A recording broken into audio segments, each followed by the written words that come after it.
Assalamualaikum warahmatullahi wabarakatuh. Selamat datang di video pembahasan materi patologi birokrasi.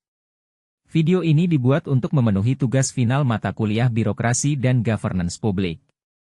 Dengan dosen pengampu Ibu Dian Lestari, SOS, M.A.P.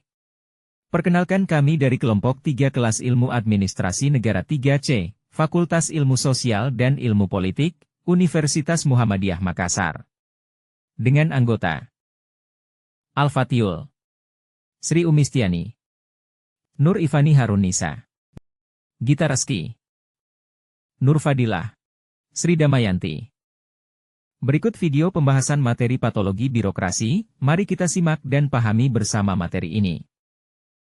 Pertama kita perlu mengetahui pengertian patologi birokrasi yaitu patologi birokrasi atau biasa juga disebut penyakit birokrasi merujuk pada kondisi atau gejala yang menunjukkan penyimpangan atau kegagalan dalam sistem birokrasi.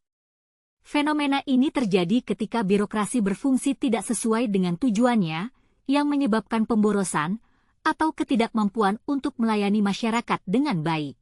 Selanjutnya yang kedua yaitu jenis-jenis patologi birokrasi.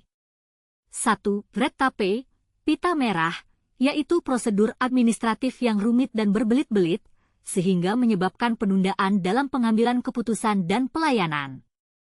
2. Nepotisme yaitu pengutamaan individu berdasarkan hubungan pribadi, bukan pada kompetensi dan kualifikasi. 3. Korupsi yaitu penyalahgunaan wewenang untuk keuntungan pribadi. 4. Inkompetensi yaitu kurangnya kemampuan atau keahlian di kalangan pegawai birokrasi untuk menjalankan tugasnya secara efektif. Dan yang terakhir, 5. Formalitas berlebihan yaitu kecenderungan untuk lebih mematuhi aturan dan prosedur formal daripada menyelesaikan masalah yang ada. Berikutnya yang ketiga, penyebab patologi birokrasi. 1. Struktur yang terlalu hierarkis. Birokrasi yang terlalu terstruktur dan kaku seringkali menyulitkan pengambilan keputusan yang cepat dan fleksibel.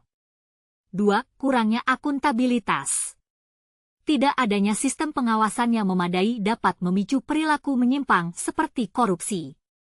3. Budaya organisasi yang negatif. Budaya birokrasi yang mengutamakan kepatuhan terhadap aturan daripada pencapaian tujuan bersama. 4.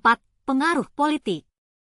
Politisi atau kelompok kepentingan tertentu yang memanfaatkan birokrasi untuk tujuan pribadi atau kelompok. Selanjutnya, dampak patologi birokrasi. 1. Inefisiensi yaitu proses birokrasi yang lambat dan berbelit-belit dapat menyebabkan penurunan efisiensi dalam memberikan layanan publik.